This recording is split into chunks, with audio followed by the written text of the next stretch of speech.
Portugies spricht im Saal? Todo mundo fala português? Billy? Ok. Então, para nós começarmos a nossa programação do dia, gostaríamos de convidar o Dr. Alessandro Vera, que é vice-presidente do Grupo Espírita Ismael, médico espírita com graduação e residência pela Universidade Federal de São Paulo, coordenador do Departamento de Saúde Mental da Sociedade Médico Espírita do Brasil. O Dr.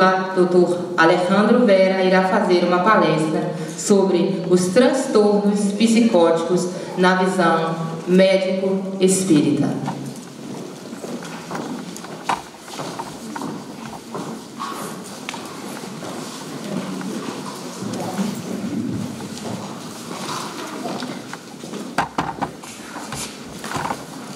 Muito bom dia a todos, sejam bem-vindos, uma alegria estar aqui novamente e ver que voltaram. Em geral as pessoas têm medo de psiquiatra. Digo que eles entram de costas no consultório que é para sair mais rápido. Por quê? Porque tem inúmeros preconceitos, né? Existem inúmeros tabus também, tudo aquilo que envolve o adoecimento mental. Então as pessoas temem o psiquiatra e quando você toca nesse tema, é como se fosse praticamente uma sentença de morte. O encaminho para o psicólogo, para o psiquiatra, é fim da linha. Em especial quando envolvem temas que são tão complexos quanto os transtornos psicóticos, as psicoses de uma forma em geral. E como coloquei ontem, o Espiritismo nos auxilia uma visão mais ampla desses fenômenos, dos quais nós temos muitas dificuldades em empatizar. Se fala de quadros alucinatórios, de delírios, de tudo aquilo que por vezes nós também igualmente não presenciamos, assim como aquele que relata esse tipo de ideia. Então, primeiramente vou falar sobre as psicoses, depois vou trazer de uma forma em geral e trazer algo mais específico em relação à psicose mais conhecida por todos nós, que é a esquizofrenia. E as psicoses ou síndromes psicóticas são um conjunto de sinais e sintomas. Toda síndrome é um conjunto de sinais e sintomas. Sinal aquilo que o profissional está observando e sintoma aquilo que nos é relatado pelo paciente.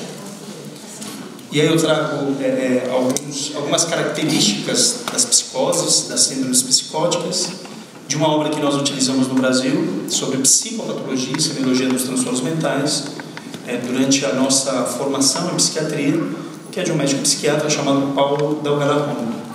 E ele nos traz um apanhado dessas características, dizendo que as síndromes psicóticas ou psicoses, nós vamos encontrar as alucinações, os delírios, por vezes o pensamento desorganizado e um comportamento que é claramente bizarro. A questão da alucinação é muito interessante porque é importante fazer uma diferenciação entre o que é alucinação e o que é ilusão. Então, por exemplo, estou aqui, de repente vejo alguma coisa se movendo lá no canto, alguma pessoa e tal, e interpreto aquilo como sendo um obsessor, o meu obsessor, que deve ter me acompanhado até aqui. Alguma coisa se moveu, existe um substrato, é ilusão. Ou lá atrás a cortina se move, eu interpreto aquilo como sendo qualquer outra coisa menos a cortina. Ou seja, existe uma base para aquilo.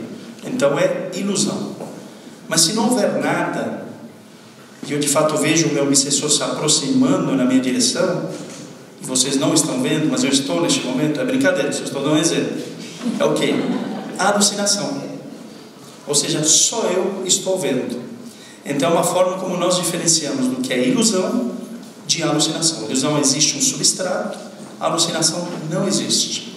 Isso é o que nós chamamos em psicopatologia de alteração da senso-percepção, ou seja, daquilo que das sensações e das percepções. Delírios. Dentro da psicopatologia, aquilo que corresponde à alteração do juízo da realidade. Eu interpreto a minha realidade de uma forma distinta. Então, neste momento, eu estou vendo a câmera me filmando. Que interpretação eu posso estar fazendo disso? Estão me filmando, porque daqui a pouco, quando eu sair, alguém vai me perseguir. Tem algum espião aí com a câmera me perseguindo e ele quer ver os detalhes daquilo que eu estou falando, não estou falando. Ou todos vocês estão olhando para mim agora e começam a ficar mais persecutório. Ou seja, que interpretação estou fazendo desta realidade? Será que de fato é isso? É uma alteração do juízo que eu faço da realidade. Portanto, é um delírio. E que da qual, por vezes, nós não empatizamos. Então, no Brasil existem, por exemplo, isso envolve as questões culturais, o que é muito interessante. Muitos delírios místicos religiosos. É um país essencialmente religioso, portanto, aí nós teremos muitos delírios místicos religiosos. Isso acontece? Acontece. Eu estou falando com Deus, estou falando com não sei quem, ou sou enviado do alto. Isso pode ser interpretado como uma alteração do juízo da realidade, portanto, um delírio. E, obviamente, que se há um quadro de alteração da senso-percepção ou do juízo da realidade, por vezes aquela pessoa também vai manifestar o quê? Um pensamento desorganizado. Não existe uma lógica naquilo que ele vai trazendo. Ele não consegue encadear as suas ideias de uma forma linear. Então percebe-se na hora que a pessoa nos traz todas essas ideias, que ele tem uma desorganização psíquica importante no campo do pensamento. E que obviamente isso também vai se manifestar onde? No comportamento. Como eu disse, o Alberto está me filmando lá atrás. Mas eu creio que ele é algum agente da CIA ou coisa parecida. Estou fazendo uma alteração do juízo da realidade. É um delírio. Eu vou começar a ficar assustado e daqui a pouco saio correndo por aqui. Então vou vendo o comportamento, isso vai se manifestando nesse comportamento. Então tudo vai se encadeando. Temos um quadro, portanto, de alucinação, de delírios, pensamento desorganizado e comportamento claramente bizarro. Então são características mais marcantes das síndromes psicóticas, mas não só, existem também outras, mas que por vezes são menos comuns. E aí sim, isso nos dá a base para falar da esquizofrenia enquanto a síndrome psicótica mais conhecida. De fato, a esquizofrenia é uma síndrome que vai se caracterizar por uma série de conjuntos de sinais e sintomas e da doença psiquiátrica, ou melhor, da doença psicótica mais prevalente. Trago algumas características ou alguns dados que são importantes para que nós possamos compreendê-la. É um transtorno psiquiátrico? É um transtorno psiquiátrico. E por que eu trago isso? Porque, por vezes, dentro de nosso meio, enquanto espíritas, interpretamos a esquizofrenia não como uma doença mental, mas como um quadro de obsessão. Um pouco daquilo que já tinha comentado ontem. Confunde-se. Se tem-se essa ideia. Está ouvindo vozes? Está vendo coisas? Isso, por vezes, numa visão mais leiga, já é suficiente para interpretar como sendo aí um quadro de obsessão. E não é. Quando se fala da esquizofrenia com as suas características, estamos falando de um transtorno psiquiátrico, que envolve tanto o campo do pensamento, das emoções, quanto outras questões cognitivas também muito importantes que vou trazer. Tem uma prevalência durante a vida de 1%, ou seja, 1 em cada 100 acaba desenvolvendo essa doença da esquizofrenia. Isso pode variar um pouco para cima, um pouco para baixo, a depender das regiões, mas em especial em regiões urbanas percebe essa prevalência um pouco mais alta. E tem um risco aumentado do suicídio em 5%. 5% é muito? É muito. É muito. O suicídio, que foi um tema ontem abordado, foi trazido aí um pouco das estatísticas, que são quase 1 milhão de pessoas que cometem suicídio por ano. E a maior parte das pessoas que cometem suicídio é portadora de uma doença mental. Então, nas estatísticas nós temos, em primeiro lugar, as doenças, os transtornos de humor, que envolvem basicamente os quadros de depressão grave ou transtorno afetivo bipolar. Em segundo lugar, o uso de substâncias, sejam elas aquelas que são permitidas por lei e aquelas ilícitas, ou seja, as que não são permitidas. As permitidas por lei, no geral, nós temos o álcool, o tabaco. No Brasil, por exemplo, o maior problema de saúde pública em termos de drogas lícitas é o álcool. As pessoas adoecem demais por conta do etilismo. Em terceiro lugar, nós temos a esquizofrenia como a doença mental que mais serve de base para aqueles que acabam cometendo suicídio. Então é uma doença grave em que os riscos estão aumentados e como nos trazem as estatísticas, 5% de riscos. E ela vai se caracterizar por aquilo que nós chamamos de sintomas positivos e sintomas negativos, ou síndrome positiva ou síndrome negativa. Um conjunto de sinais nos quais nós observamos aquilo que é dito de positivo, as alucinações e delírios, daquilo que já expliquei como sendo características de uma síndrome psicótica, e os sintomas negativos. Os sintomas negativos são muito interessantes também. Quando nós pensamos nas alucinações e delírios, é mais claro. Mesmo quem não é da área, observa, até por aquilo que a pessoa pode estar relatando, de que ela está escutando alguma coisa, ou está vendo alguma coisa, seja como uma alucinação visual ou auditiva, ou ela está tendo uma alteração do juízo da realidade, fazendo interpretações equivocadas daquele momento que ela está vivenciando. Então isso é mais claro. Isso caracteriza melhor uma síndrome psicótica. Mas dentro de uma doença mais grave como a esquizofrenia, que é uma doença crônica e que no geral aparece no final da adolescência e no início da vida adulta, os sintomas negativos ou síndrome negativa, ela é pouco perceptível ao leigo. Ela é pouco perceptível, e em especial se a doença aparece nos primeiros momentos. No geral, os sintomas negativos vão aparecendo ao longo do tempo, depois de vários anos de adoecimento pela esquizofrenia, e que vão se caracterizar por apatia, por redução do interesse nas atividades diárias, por pobreza de discurso e isolamento social. Se nós olharmos o que está escrito lá de sintomas negativos, por vezes nós interpretamos isso com o quê?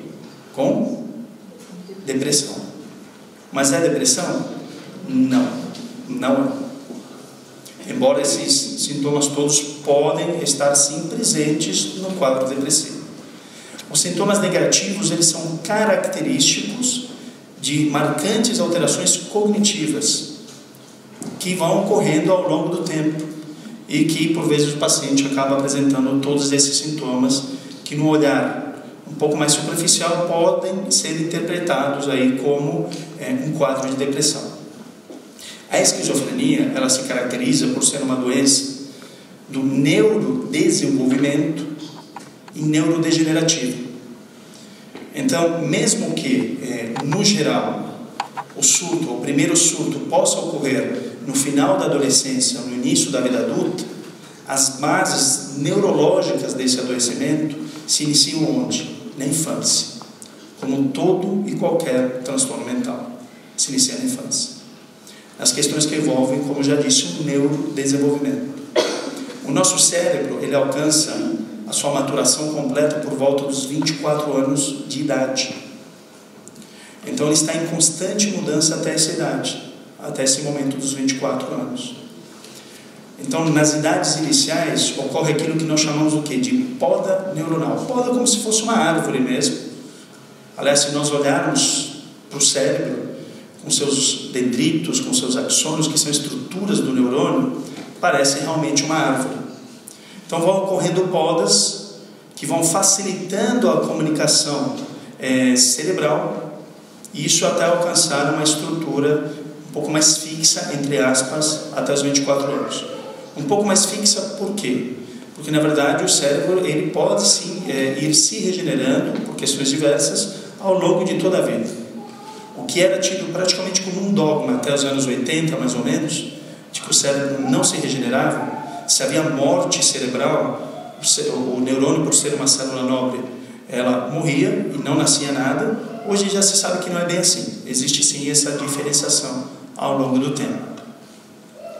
Então, nas idades iniciais, de quem pode vir a ter um quadro de esquizofrenia lá na frente, essa poda ela ocorre de uma forma equivocada. Então as bases já são lançadas naquele momento, fragilizando a maturação cerebral daquela pessoa. E ela vai vir apresentar um surto mais adiante, no final da adolescência, como já disse, no início da vida adulta, em especial caracterizada, como já coloquei, pelas alucinações e delírios. Os diversos surtos, os diversos sintomas psicóticos que podem estar ocorrendo ao longo da vida daquela pessoa, comparando como se fosse um infarto do coração. Quando a pessoa infarta numa região específica do coração, ocorre o quê? Uma morte daquelas células.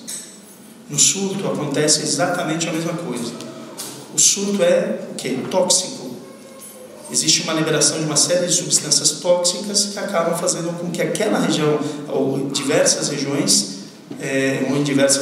morram uma série de neurônios, prejudicando a estrutura cerebral daquela pessoa.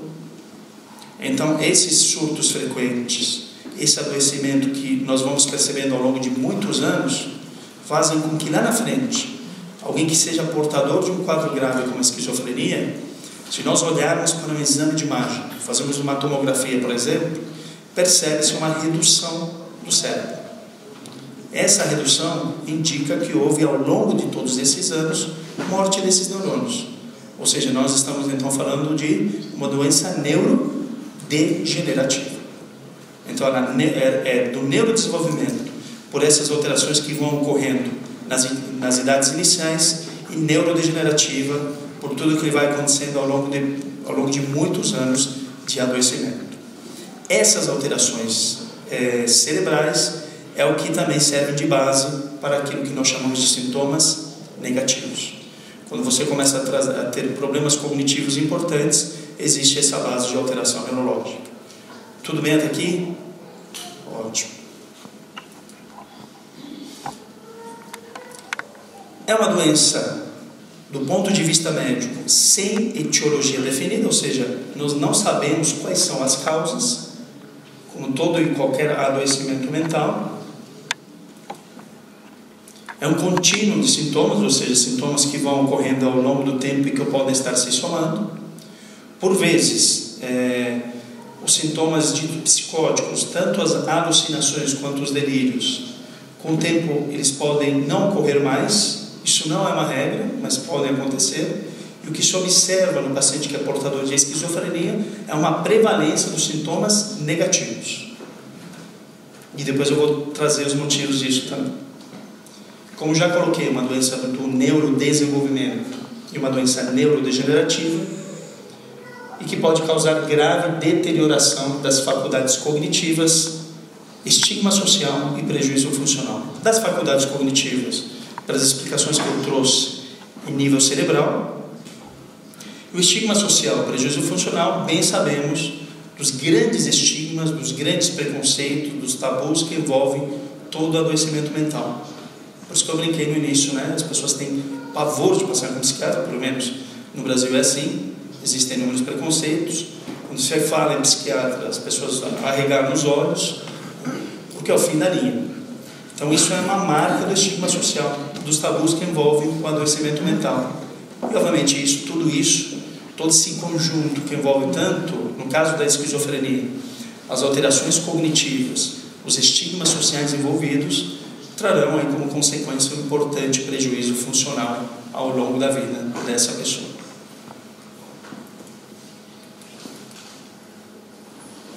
Mas, como já disse, é uma doença sem etiologia definida, ou seja, não se conhecem as causas profundas desse adoecimento, mas o que se sabe é que tanto a esquizofrenia como todo e qualquer adoecimento mental é resultado de uma complexa interação de fatores. E que fatores são esses? Desde fatores genéticos, em que a ciência tem buscado cada vez mais pesquisar que genes estariam envolvidos na esquizofrenia, e o que se sabe é que existe uma relação aí íntima entre a esquizofrenia, o transtorno afetivo bipolar e mesmo em relação ao autismo. Há um compartilhamento de genes. Quais são eles em específico? Ainda a ciência tem investigado. Mas que existe uma base genética? Existe. E dentro de um olhar um pouquinho mais amplo, que é o que o Espiritismo nos auxilia, isso não significa que haja um olhar determinista. Necessariamente, se eu tenho uma alteração genética, irei desenvolver a doença. Ou seja, há um determinismo genético. Mas deve haver uma base genética.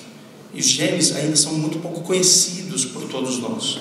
Nós tivemos o projeto Genoma, que foi lançado no início dos anos 2000, e que nos trouxe uma série de informações, mas que não desvendou muito mais além daquilo que se imaginava. Aliás, é muito interessante essa história, porque o Dr. Francis Collins, que foi um dos responsáveis pelo projeto Genoma nos Estados Unidos, ele se considerava uma pessoa ateia, dizia que não tinha nenhuma crença religiosa, que não fazia parte do seu cotidiano, do seu dia a dia. E a partir do projeto Genoma, ele começa a ampliar os seus horizontes em relação à espiritualidade. Por quê? Um dos motivos é que ele percebia que o que nos diferencia de outras espécies animais em termos genéticos é muito pouco. Eu e uma ameba, geneticamente falando, somos quase irmãos. Então ele percebeu, não é possível, deve haver coisas a mais que envolvem aí as questões genéticas.